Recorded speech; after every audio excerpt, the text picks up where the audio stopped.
Greek, Arabic, or Roman, what your Calabrian name reveals. What if I told you your last name is a kind of treasure map? For the millions of people around the world with Calabrian roots, that map points to more than just Italy. It can lead to the Acropolis in Athens, the Roman Forum, or even the bustling markets of a medieval Arab world. Your surname might just be the last echo of these powerful cultures, and today we're going to learn how to decode it. This isn't just about where your family came from, it's about who they were. The story of Calabria, the toe of Italy's boot, is one of conquest, trade, and incredible cultural fusion. For centuries, it was both a battlefield and a meeting point for some of the greatest civilizations of the ancient and medieval worlds. The Greeks, who settled in Magna Graecia, the Romans who built the roads, and the Byzantines who spoke Greek, and the Saracen Arabs who brought new words and ideas, they all left their mark.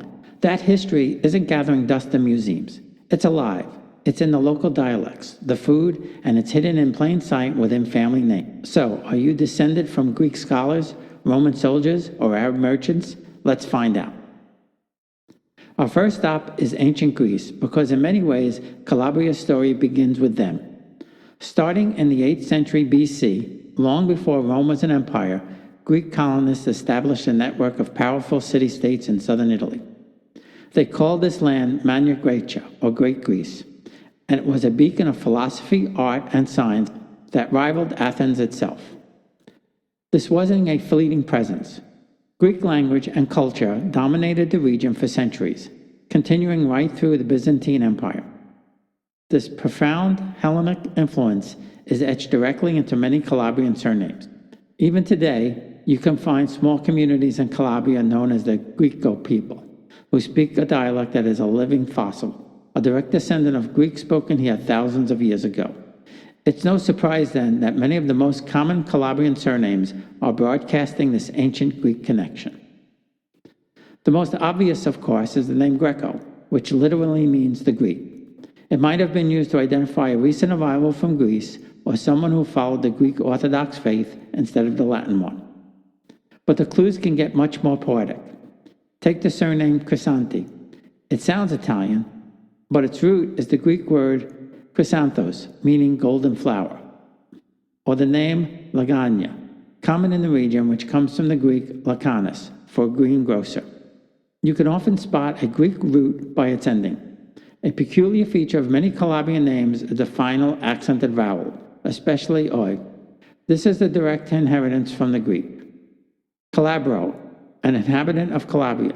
Scro, from the Greek word for curly-haired. Spagno, bald or hairless. Nistico, fasting, perhaps for a pious ancestor. Practico, fatherly. Another powerful set of clues are the suffixes et and ot. These endings often mean son of or coming from. A name like Scopoletti probably comes from the Greek word skopolos, meaning a cliff or rock. Perhaps the first family lived near a dramatic coastal cliff. Names like Miniti, Politi, and Giarciotti all carry this distinct Greek echo. Even names that sound Italian, like Tripodi, Macri, and Basile, from Basilius, the Greek for king, have Greek origins. So, if your name ends in an accented O or an ET, you might just be carrying the legacy of Greek scholars and settlers who first defined this land. As Greek power faded, a new force rose to dominate the peninsula, Rome. The Roman conquest integrated Calabria into a vast, organized Latin-speaking empire. While Greek culture never disappeared, Latin became the language of law, government, and daily life for centuries.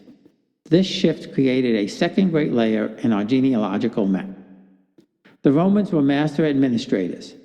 As the population grew, it became necessary to distinguish people beyond a single given name. The easiest way was the patronymic, a name derived from one's father. This is where we get a massive category of names. For instance, the common surname Constantino isn't just about being constant, it comes from the Latin personal name Costante, popular in the Christian era. The son of Costante became Costantino. Another name, Crescenzo, comes from the Latin verb crescere, meaning to grow, a name given in hope for a child to grow up strong. The name Romeo is a fascinating case. While we associate it with Shakespeare, its origin in Calabria is tied to the Byzantines. Citizens of the Eastern Roman Empire called themselves Romanoi, or Romans, and the name Romeo in Calabria signifies this link to the Byzantine Roman world.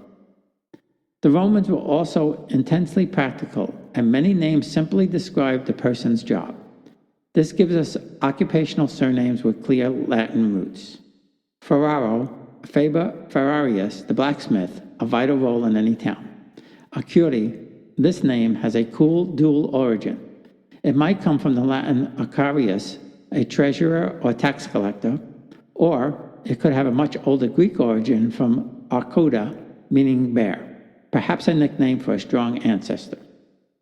And just like that, the Greeks, the Romans used nicknames that stuck. The surname Longo for a tall person, or Rossi for someone with red hair are simple. Latin-based names are found all over Italy, but they are deeply rooted in Calabria too.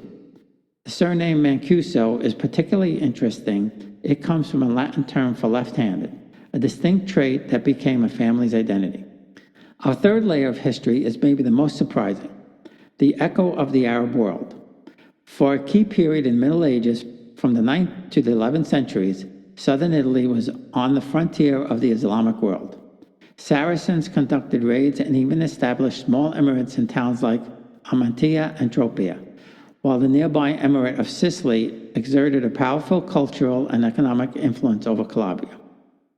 This was less about total conquest and more about trade and new ideas, new crops like citrus fruits, new technologies, and of course, new words. The Arab language left a subtle but persistent mark on the Calabrian dialect, and through it on people's surnames.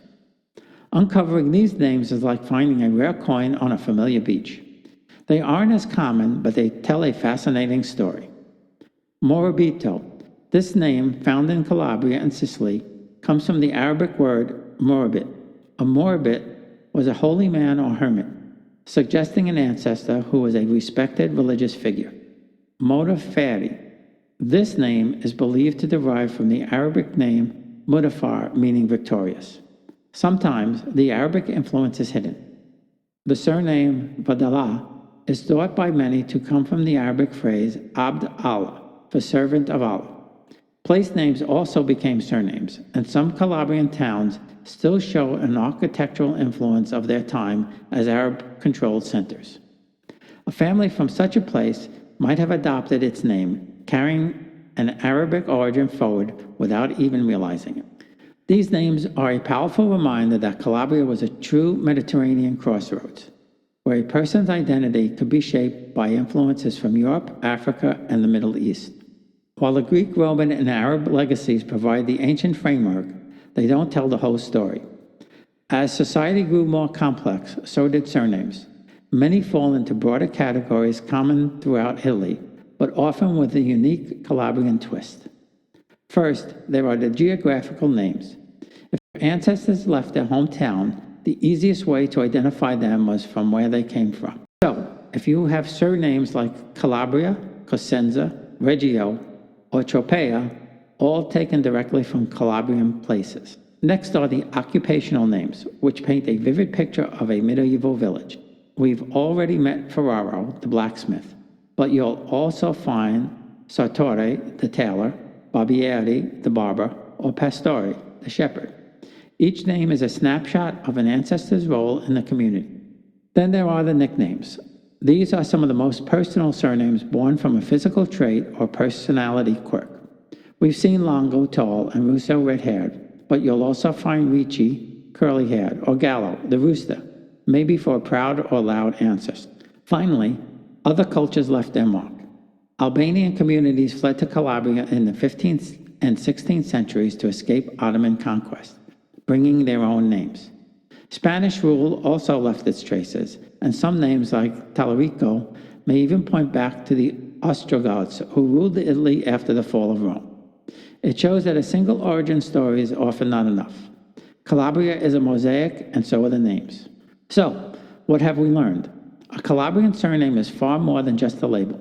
It's a living piece of history. It's a linguistic artifact, carrying the poetry of ancient Greece, the structure of the Roman Empire, and the exotic echoes of the Arab world. When you say your name, you might be speaking a word first uttered in a Greek port, a Roman military camp, or a Saracen market. It connects you to a land that was the center of Mediterranean history for millennia. History isn't just some abstract thing in a book. It's personal. It's your family's story, whispered in the syllables of your name. It's a direct line connecting you to the vibrant, complex, and beautiful tapestry of Calabrian history. For more journeys into your heritage, subscribe to our channel and hit the bell icon so you never miss an expedition. Thank you for watching.